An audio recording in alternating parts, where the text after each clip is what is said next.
Hello everyone. Transforming our world, Go 1 and 2. Poverty and hunger has been a concern globally for all nations, for some more than others.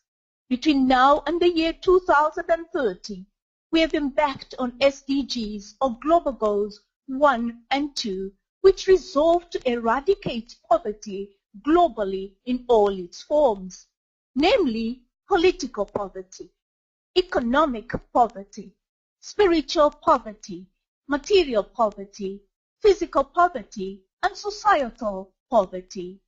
This global goal is the gateway to achieving all the other 16 global goals, because poverty is the cancer at the core of sustainable development.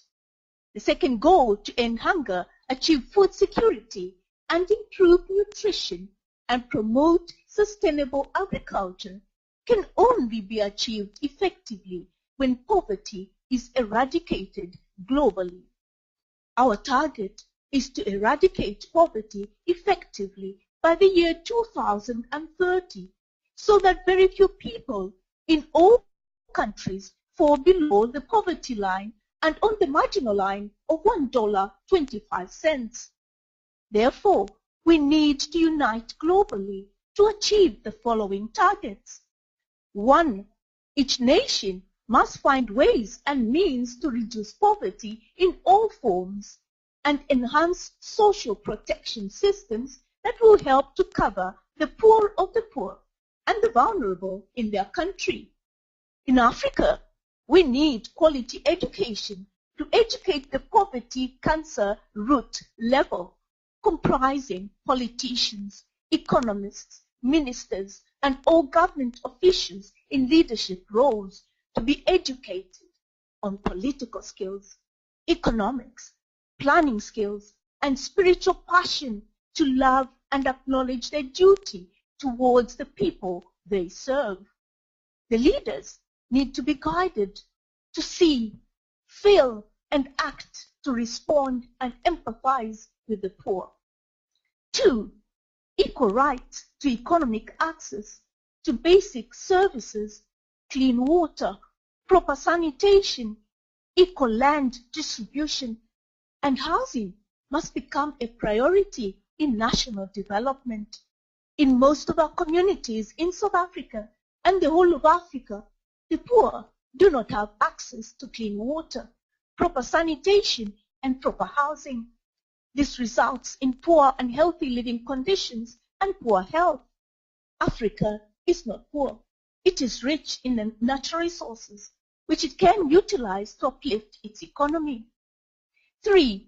Build resilience of the poor and vulnerable by creating measures to reduce the exposure to climate-related extreme events, economic, social, and environmental disasters. Year after year, the same poor communities are struck by floods and controlled bushfires and charcoal brazier deaths in winter. A good example is the Cape Flats in South Africa, which has not been protected from all the reoccurring natural disasters. When a disaster strikes, funds are set up to assist the community. But once the disaster is under control, the residents move back to the same unprotected illegal settlement and rebuild the same unsafe structures.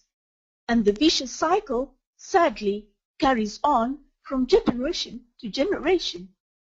Poor results in hunger, starvation, lack of physical health, lack of thinking capabilities, lack of access to quality education and knowledge, lack of social connectivity, and a breakdown in the feeling of togetherness. And finally, lack of understanding of political affairs. Hence the political turmoil in South Africa, Africa as a whole, and other continents. The second goal, to end hunger in all forms, achieve food security, improve nutrition, and promote sustainable agriculture, can only begin transformation when nations are passionate about mental poverty, which is resultant of lack of access to holistic, quality, education for all.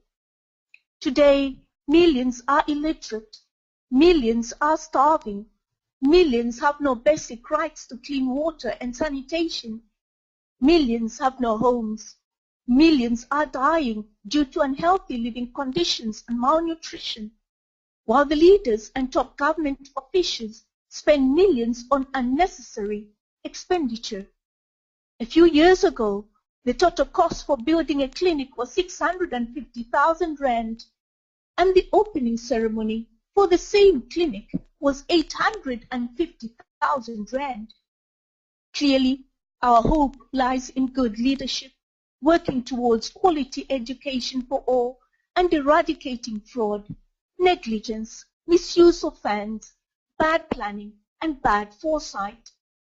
For Global Goals 1 and 2, our vision is to create a world free of poverty, hunger, disease, and universal illiteracy.